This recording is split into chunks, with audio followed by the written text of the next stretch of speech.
¿Qué tal? Video tutorial número 6 del curso de Android, en el que seguimos testeando las APIs necesarias para el desarrollo de nuestro juego.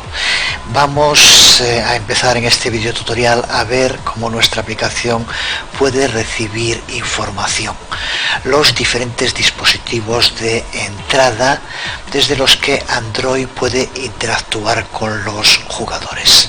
Y hablaremos de tres de los medios más importantes: el touch screen, el keyboard y el acelerómetro.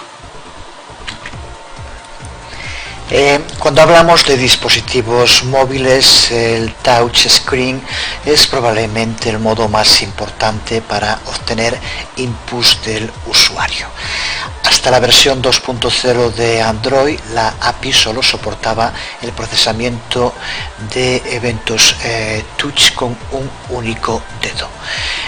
Multitouch fue introducido con Android 2.0, que se corresponde con la versión 5 del SDK. Pues empezaremos por ver el manejo de eventos de un único toque, que están disponibles en todas las versiones de Android.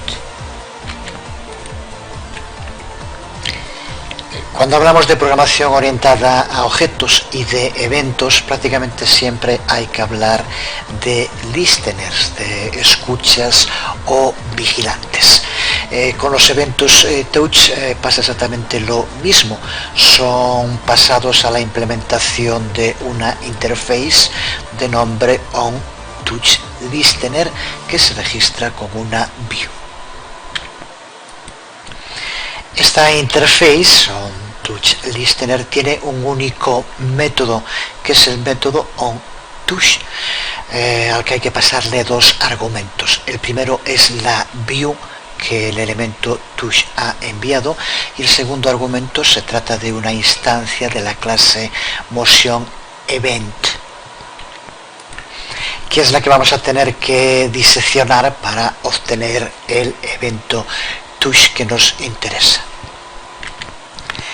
Aquí tienes la información en la referencia de Android sobre esta interface onTouchListener y sobre el único método con el que cuenta, el método onTouch. Bueno, desde luego el sonido en inglés sería onTouch, pero para los que crecimos con el francés y nos incorporamos ya mayorcitos al inglés, ver una OU y que nos salga automáticamente el sonido U parece que es bastante común. No creo que tenga la mayor importancia, salvo al figura que decía que no había que decir CD-ROM, que había que decir CD-ROM. Así que seguimos con lo importante. Intentaré llamarle touch o pronunciar touch como realmente sí que es un onTouch en inglés. Un onTouchListener puede ser registrado con cualquier implementación view a través del método setOnTouchListener. Este método será llamado antes que el motionEvent sea enviado a la misma view. Esto es importante tenerlo en cuenta porque podemos indicar a la view en nuestra implementación del método onTouch que ya hemos procesado el evento. Para ello tenemos que devolverle true al método. Si devolvemos false, entonces será la view misma la que procesará este evento. El segundo argumento del método onTouch, como decíamos, es una instancia de la clase motionEvent. Esta clase motionEvent tiene tres métodos que son relevantes para lo que nos interesa a nosotros ahora. El primero de esos métodos es el método motionEventGetX y el segundo es el método motionEventGetY. Estos métodos, como creo que ya se entiende, nos informan de las coordenadas X e Y del evento touch, de donde estamos tocando en la vista relativa en la que estamos aplicando este evento.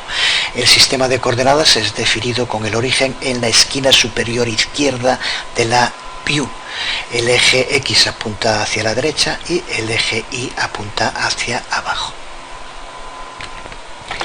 Las coordenadas se dan en píxeles y los métodos nos devuelven floats, números decimales, así que por lo tanto las coordenadas tienen una precisión de subpíxeles. Y el tercero de los métodos es el método Motion Event Get Action, que lo que nos hace es devolver el tipo de evento touch que ha tenido lugar. Lo que nos devuelve va a ser siempre un número entero y puede tomar uno de los valores que aquí vemos. Suena sencillo y realmente lo es. El primero de los eventos, el evento Motion Event Action Down, tiene lugar cuando el dedo toca en la pantalla. Cuando el dedo se mueve son eventos con el tipo Motion Event Action Move los que van a ser disparados. El sensor touch reconocerá cualquier mínimo cambio en la posición y por lo tanto en ese momento informará de un Motion Event Action Move. Cuando el dedo se levanta y deja de tocar en la pantalla, se informará de un evento Motion Event Action Up. Hay un cuarto tipo, el Motion Event Action Cancel, que son algo más misteriosos porque la documentación dice que son disparados cuando el gesto actual es cancelado, pero en la práctica prácticamente es muy difícil encontrar ejemplos en el que se utilice. Yo por lo menos no vi ninguno. De todos modos lo utilizaremos para que no falte dentro del ejemplo, pero lo utilizaremos como un evento Motion Event Action Up, que es lo que más se puede entender, porque se cancela una acción cuando deja de estar el dedo sobre la view desde la cual lanzamos este evento. Pues con esto claro, vamos a escribir una activity de prueba para ver cómo funciona en código vivo. La activity tiene que mostrarnos la posición actual del dedo en la pantalla y el tipo de evento. Por tanto, estos tres métodos que indicamos aquí en pantalla. Vamos allá con la creación del código. Para empezar, como en los otros casos, registramos la nueva activity. Dentro de el manifest tenemos que añadir la nueva activity. Vamos a no poner en este caso la orientation para después ver el resultado cuando cambie la orientación de la pantalla. Dentro del archivo de nuestra activity main, recuerda que dentro de string pruebas tienen que ir las distintas activities que vamos a ir creando, aunque en este caso ya están puestas.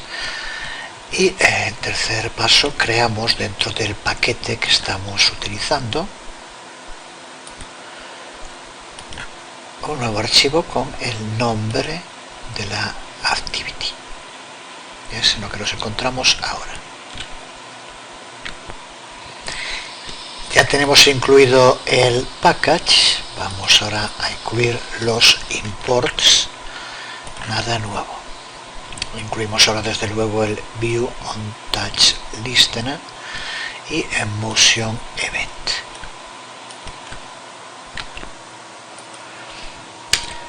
A continuación creamos la clase de nuestra activity que extiende a activity desde luego e implementa la interface on Touch Listener.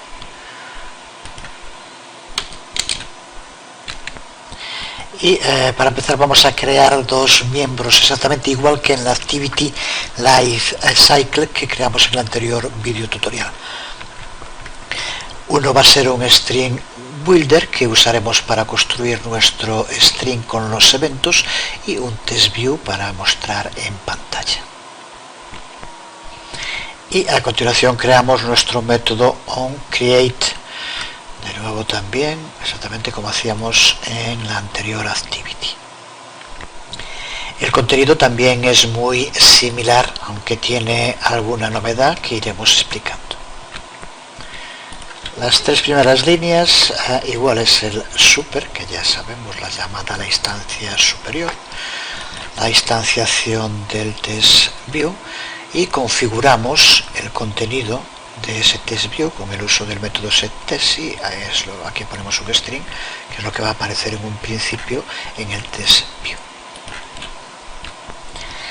Y las dos últimas líneas, que es donde aparece la novedad, la llamada a TextView SetOnTouchListener.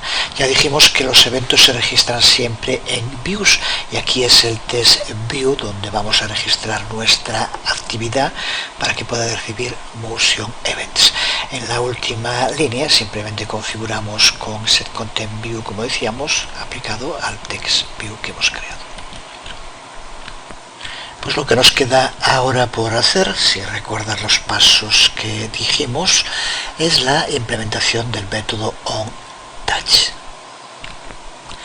Si mientras vamos escribiendo el código ves que aparecen errores, no te preocupes, porque es que aún faltan partes del código que son imprescindibles.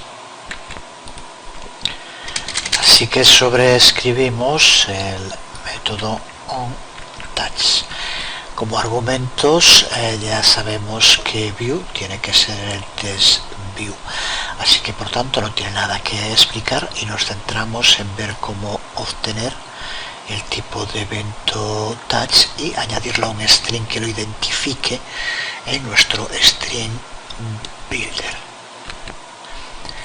Dentro del Stream Builder vamos a tener que incluir el tipo de evento que ha tenido lugar, las coordenadas donde se ha tocado y después hacer que con esa información se actualice el texto del TestView. Para ello vamos a tener que utilizar los tres métodos MotionEvent que indicábamos antes: getAction, getX y getY.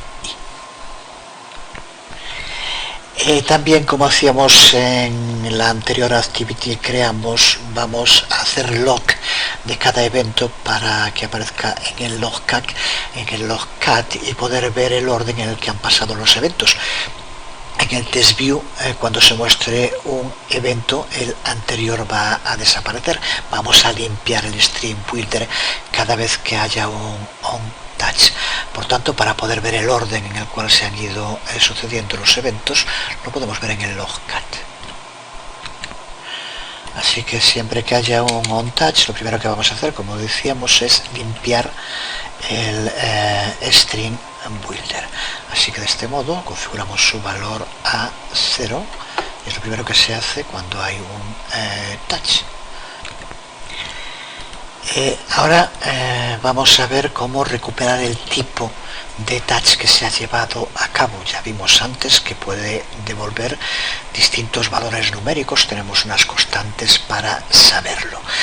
Para poder elegir entre ellas vamos a hacer el método mediante el uso de un switch, así que vamos a colocarlo bien. Para el método getAction le aplicamos un switch. Y dentro ahora simplemente vamos aplicando case break para cada uno de los posibles tipos de evento que se han producido. Así que case motion event action down, pues entonces lo que hacemos es añadir dentro de nuestro string down, con lo cual nos está indicando que se acaba de pulsar sobre la pantalla. Si es así, lleva a cabo un break.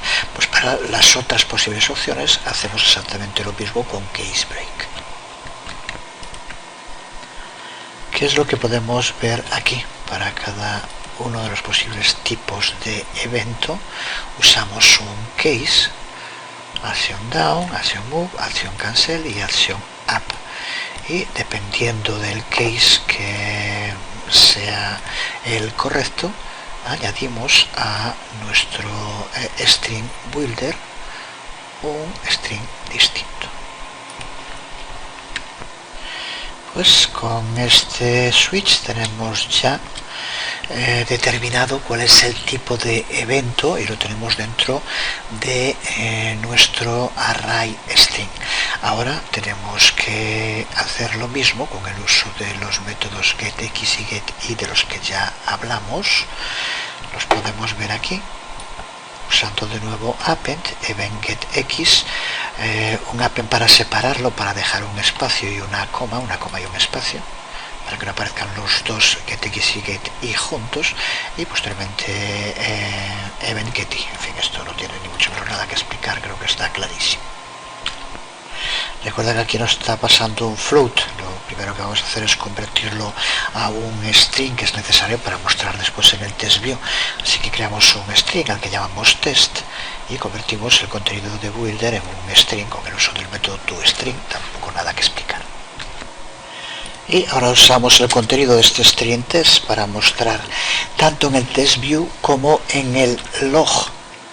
Ya dijimos que iba a aparecer también en el log, lo hacemos con log d, ya explicado en el anterior vídeo tutorial, y aquí para que aparezca en el test view. Una última línea que marca una sutil diferencia, y es casi de lo que estamos haciendo lo que hay que explicar un poco más. El resto, a poco que hayas trabajado con Java, tiene que ser muy sencillo de entender. Observa como aquí en el método onTouch sigue apareciendo un error. Esto, si lo vemos aquí, el error nos indica que es porque tenemos que devolver un resultado. Es lo que hacemos en la última línea con un return true. La sutil diferencia está en que cuando usamos listeners aquí se suele devolver false para no interferir con el proceso de envío de los eventos.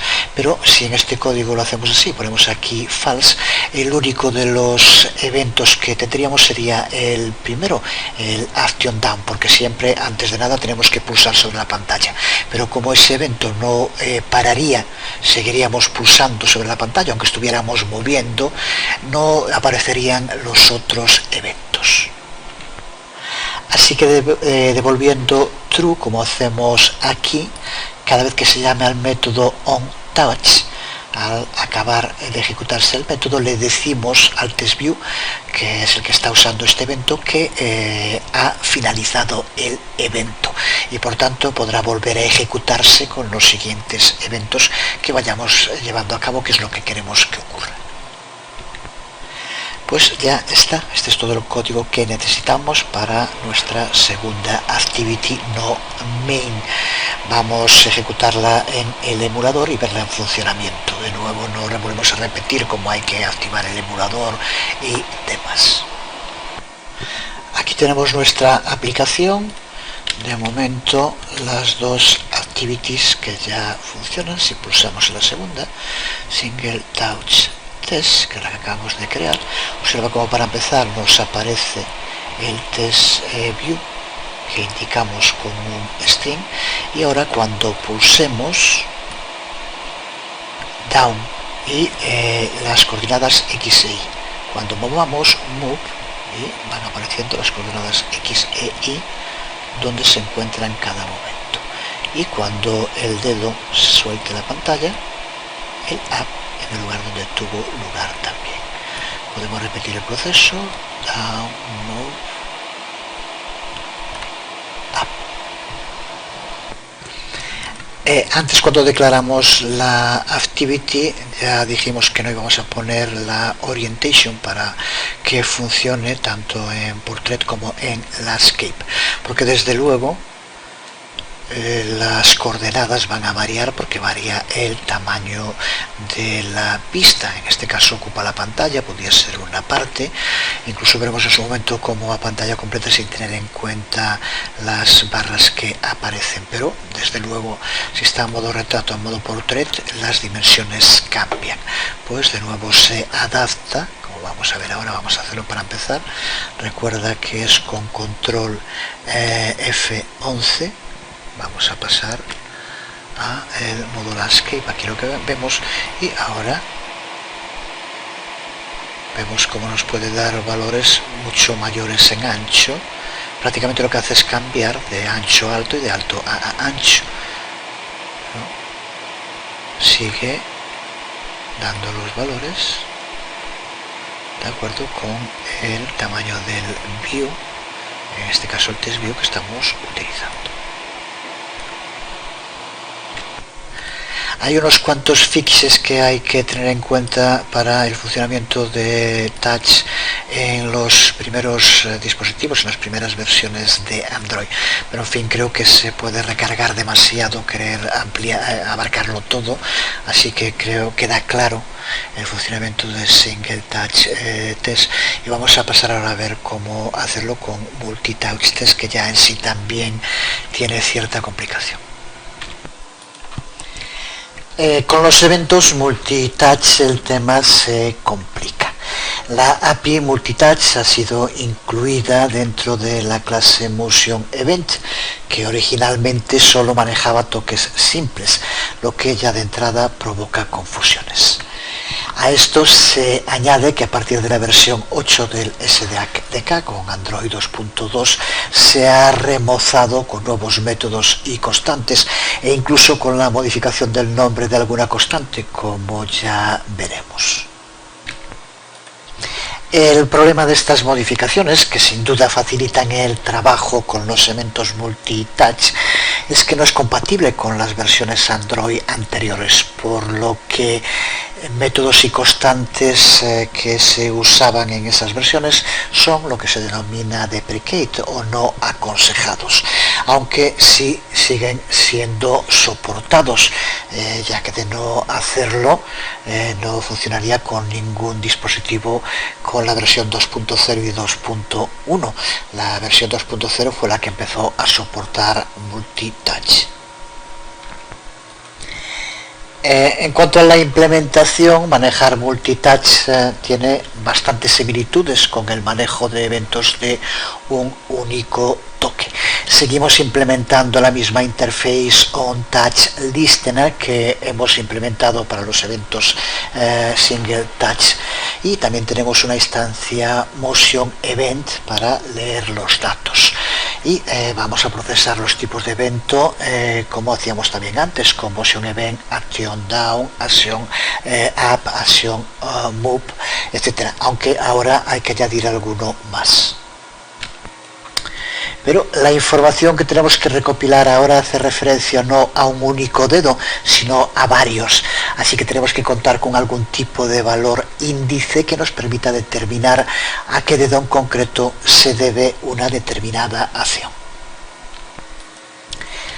El primer método que tenemos que conocer para el trabajo con multitouch es el método getPointerCount, que es el que nos va a decir cuántos dedos están representados en el objeto Motion Event, que con matices son el número de dedos que están tocando en la pantalla.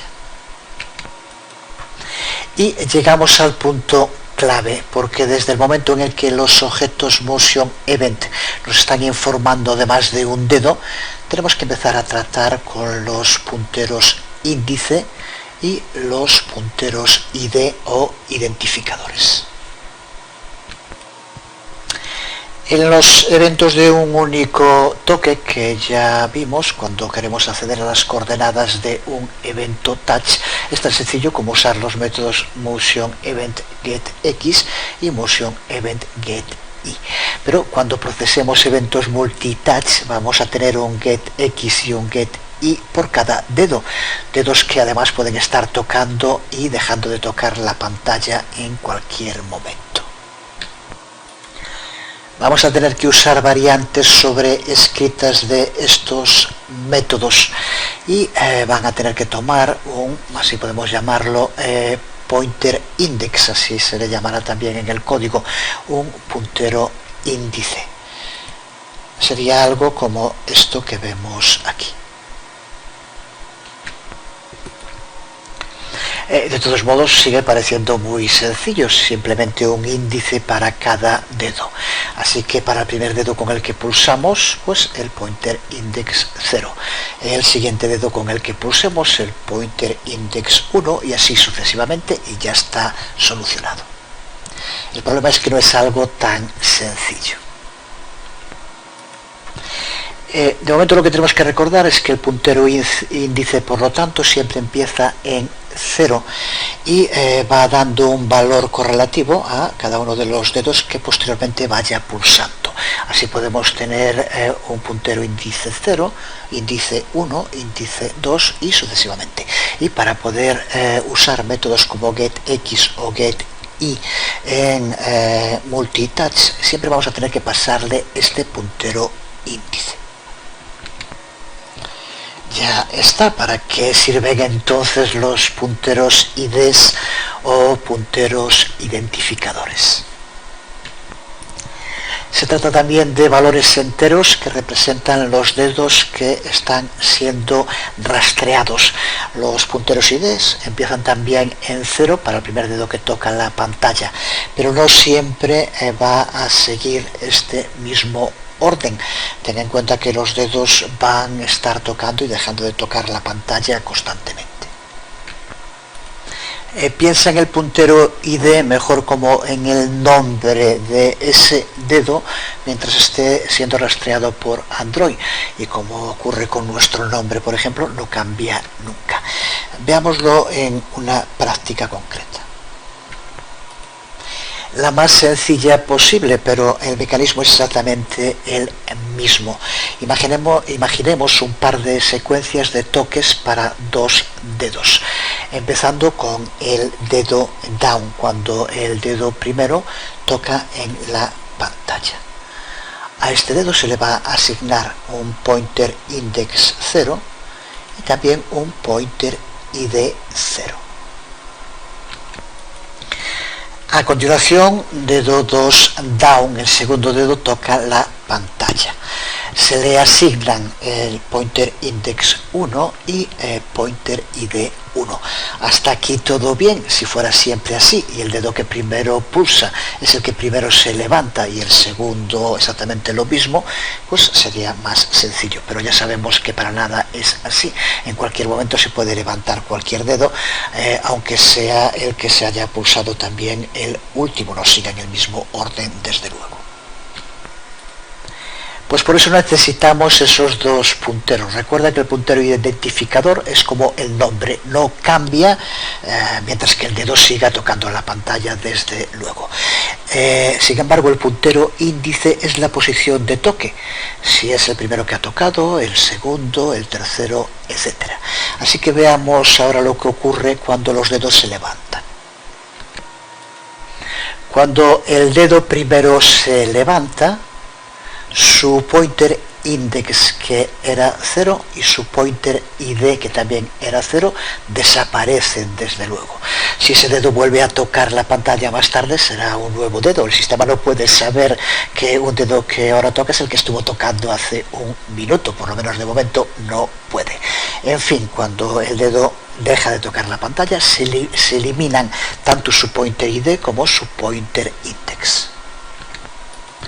Pero ¿qué ocurre en ese mismo momento con el dedo segundo que aún está tocando?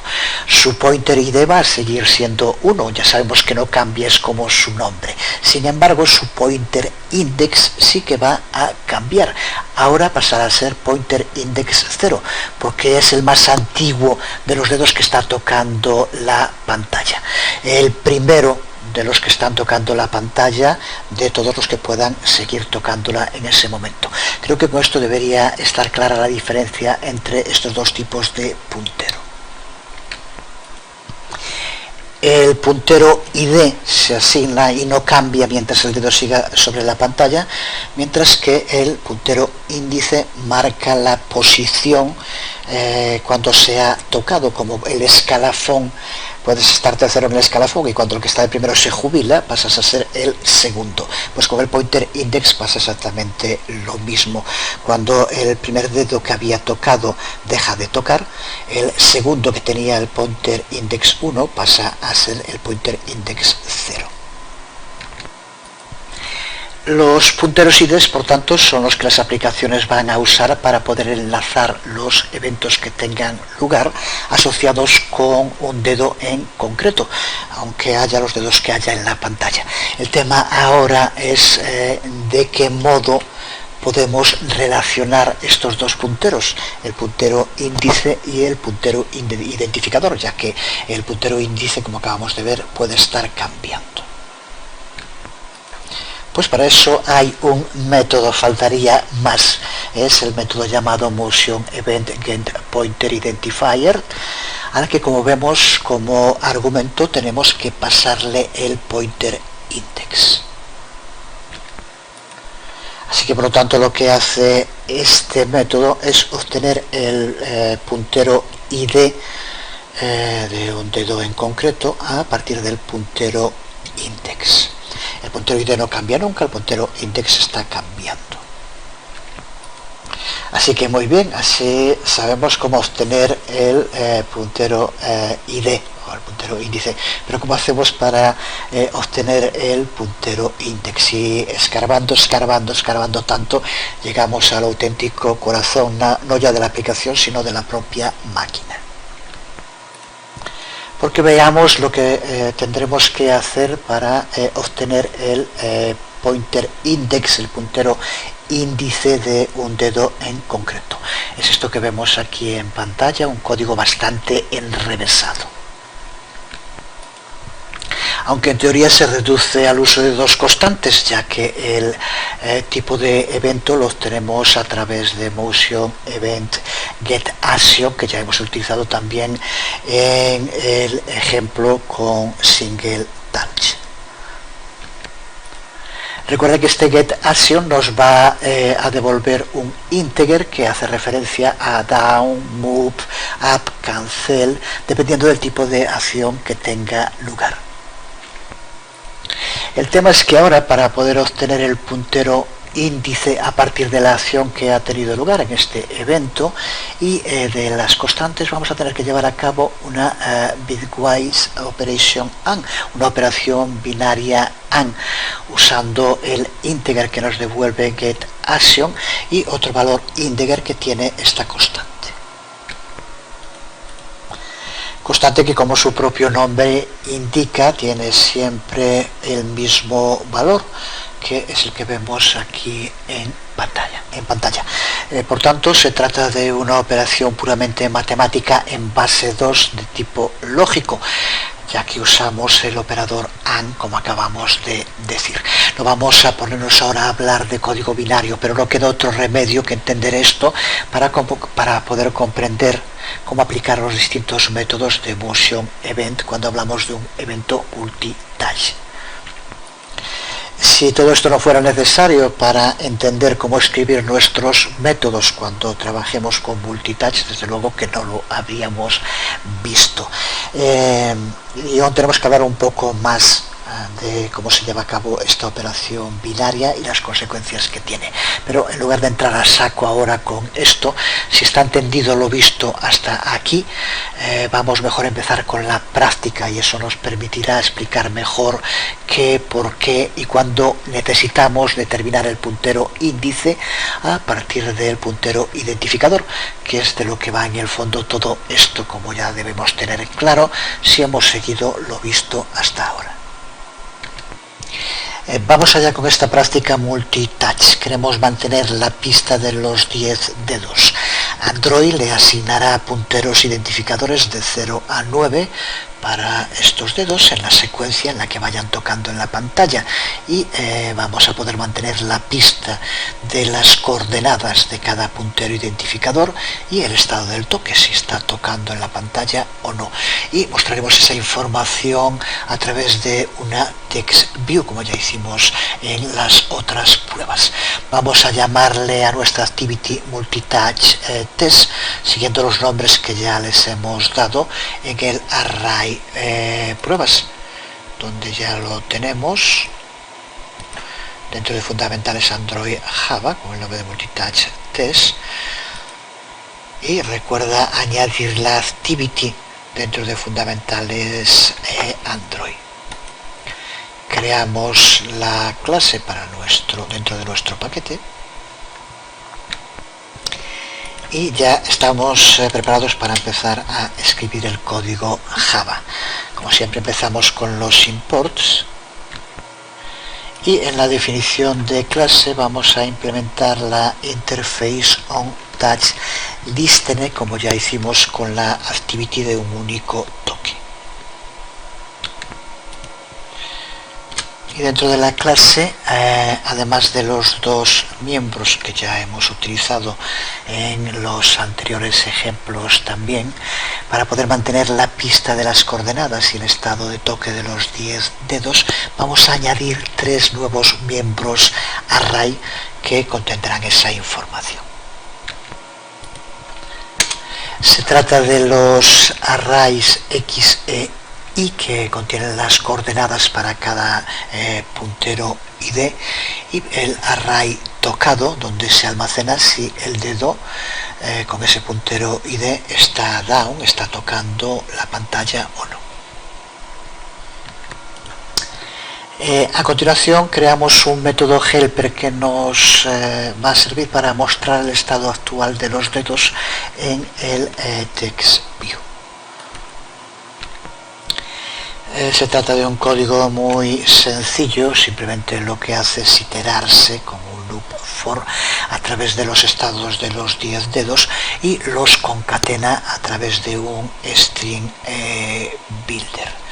Ahora lo único que nos queda por añadir aquí es que muestre este resultado final en el TextView, que es lo que hacemos con un setText. Y el método onCreate, que es prácticamente igual que el que utilizamos en la prueba anterior con single touch, así que no tiene nada que explicar, simplemente configura nuestra activity como un onTouch listener con el TextView. Hasta aquí todo sencillo. Ahora empieza la parte un poco más complicada con el método onTouch. Como siempre lo sobreescribimos con override, y las complicaciones empiezan ya desde la primera línea de código, en la que, como vemos, guardamos en la variable action el tipo de evento que nos ha devuelto getAction, enmascarándolo con el uso de actionMask. ¿Qué hace realmente este enmascaramiento, el uso de esta constante actionMask?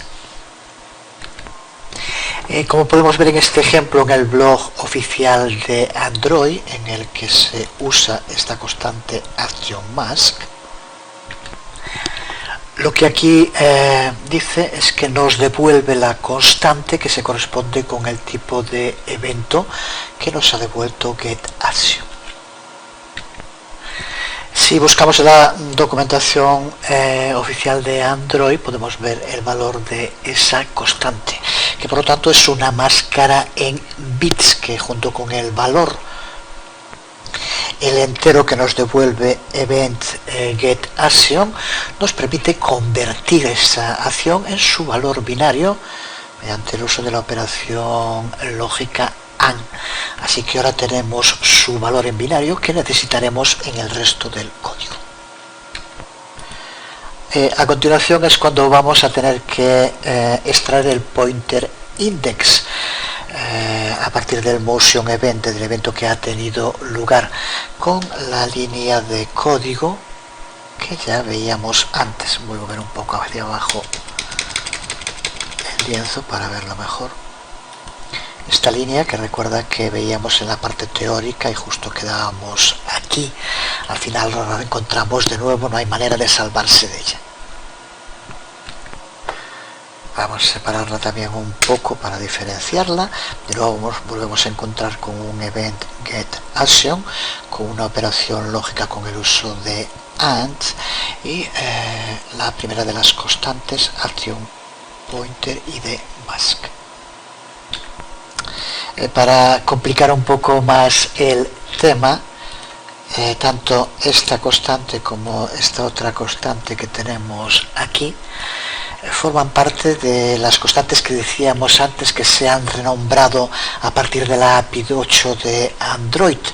Así que por lo tanto, si vamos a la documentación, nos aparece como que estas dos constantes, aquí las tenemos las dos, y de mask y de shift, han sido deprecated, han sido desaprobadas o desaconsejadas. y han sido renombradas a Action Pointer Index Mask y Action Pointer Index Shift. Lo único que cambia, como puedes ver, es que donde ponía ID han puesto index. Como aquí explica muy bien, lo ha modificado para que el nombre de la constante coincida con los datos que contiene en bits y que son datos del puntero índice, no del puntero ID. Así que está muy bien que lo cambie. Lo que no se entiende es por qué razón en las anteriores versiones no era así. Con toda seguridad se debe a un error cuando se elaboró el código de Android y han tenido que modificarlo.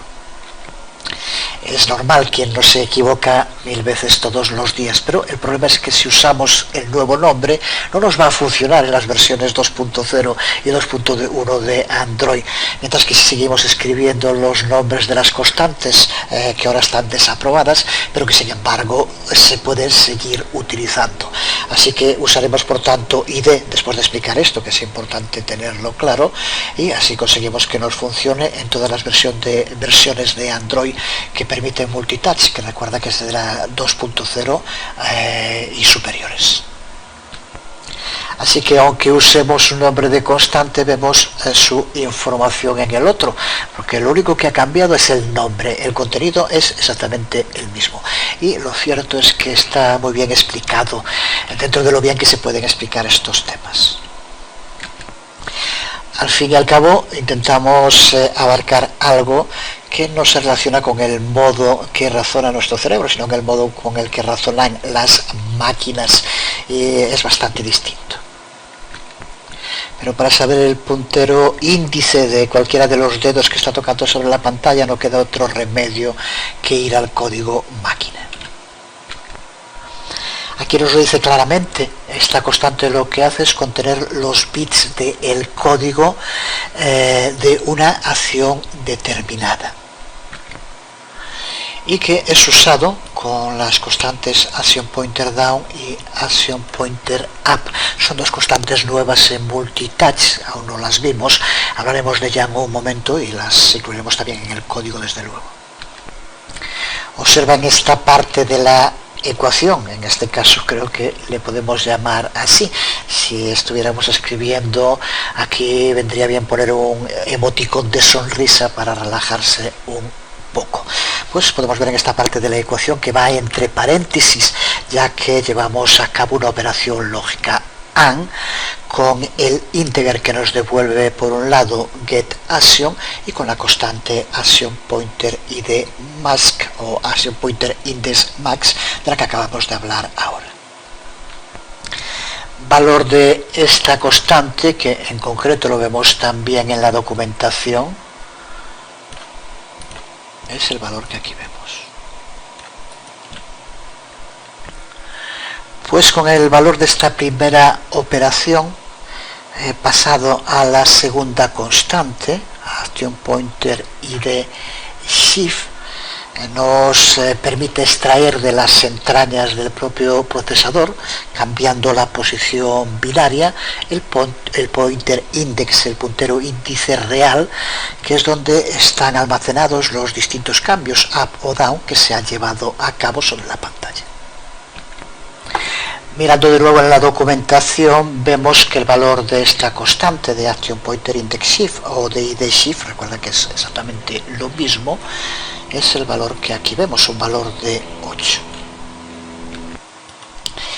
Vamos a dejar que sea Android, que al fin y al cabo es un robot, quien nos resuma lo que está ocurriendo en las entrañas del procesador. La primera constante tiene un valor, el que aquí vemos en pantalla, que no voy a repetir, que lo que hace es convertir todos los bits a 0, excepto los comprendidos entre el 8 y el 15, que son los que contienen la información sobre el puntero índice del evento. EventGetAction, como ya sabemos, nos devuelve un entero. Pues en ese entero los 8 bits más bajos contienen el valor del tipo de evento, como puede ser por ejemplo Motion Event Action Down o los otros que ya vimos. Así que con esta primera operación binaria AND lo que hacemos es obtener un valor que representa el tipo de evento que se ha registrado en la pantalla. y ese resultado se lo pasamos a la otra constante, a motion event action pointer id o index shift, que tiene un valor de 8 en binario también, como vemos en pantalla. Con esto el resultado se irá moviendo de los bits 8 a 15 de la anterior constante a los bits 0 a 7 de esta. Con eso es con lo que vamos a llegar al valor del puntero índice del evento que está teniendo lugar. Pues así es como podemos obtener este misterioso puntero índice, misterioso porque, como vemos, tenemos que ir a el sistema binario, pero es necesario porque es el que nos va a permitir consultar las coordenadas de un evento y también determinar el puntero identificador que lo ha llevado a cabo. Una vez que tenemos el puntero índice, que es lo que hemos hecho, identificar al puntero ID, al puntero identificador, es mucho más sencillo. Justo en la siguiente línea accedemos al pointer ID, al puntero identificador, mediante el uso del método getPointerID, al que debemos de pasarle el pointer index, que es el valor que acabamos de calcular en la ecuación. Pues el resto del método onTouch se ordena en torno a la declaración switch, que ya usamos en un formato más reducido para procesar los eventos de toque simple, si recuerdas. Y en esta declaración switch vamos a agrupar todos los eventos en tres categorías, según tenga lugar una acción down, una acción up o una acción move. La primera, por tanto, cuando tiene lugar un evento de toque de touch down, así que incluimos desde luego motion event action down, que ya conocemos y que usamos en los toques simples, pero vamos a tener también que añadir otro evento, el evento motion event action pointer down. Ya dijimos que vamos a tener que ver unos cuantos eventos nuevos. Bueno, la localización da igual. Este evento tiene lugar cuando cualquier dedo adicional toca la pantalla después de que ya le ha tocado el primer dedo. Así que el primer evento sigue produciendo una motion event action down, mientras que cualquier otro dedo que toque va a producir una motion event action pointer down. Pues entendido esto, ahora las acciones que se van a ejecutar cuando tiene lugar un evento down son muy directas.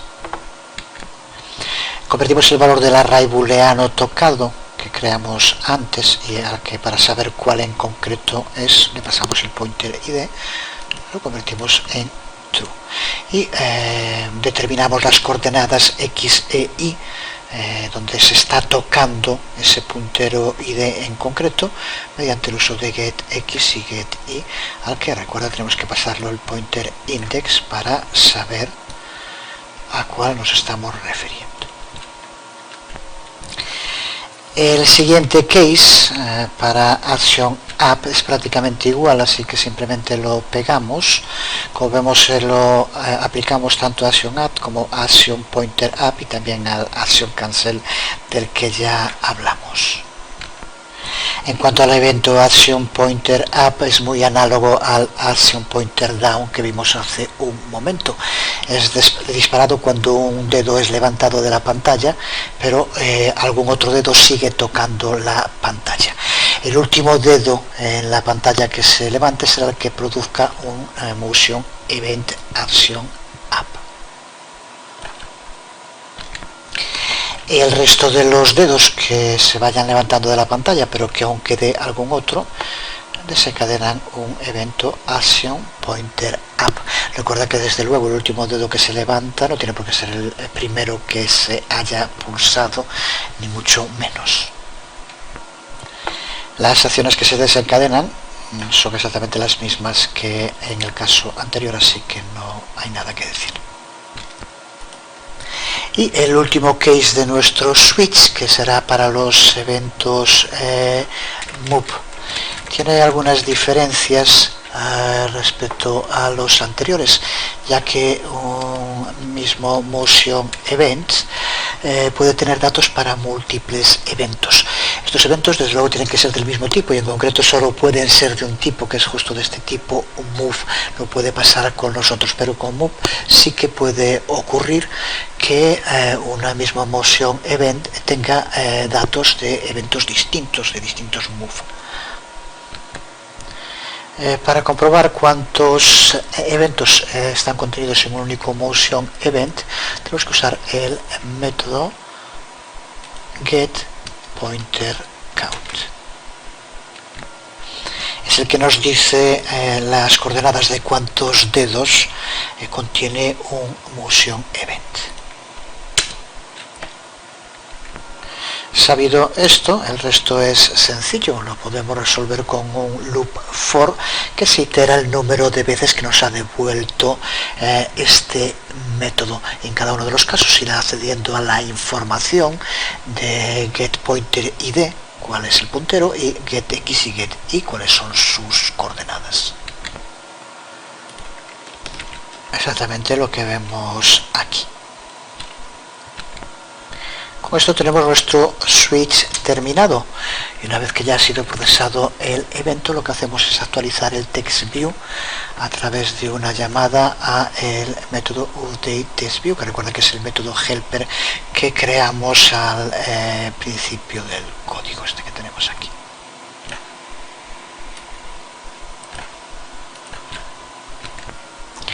Y nos queda por último por indicar el return, que hacemos que devuelva true, como hacíamos en el código de toque simple, y por la misma razón indicamos que el evento de toque ya ha sido procesado. Pues ya hemos terminado esta nueva activity de prueba.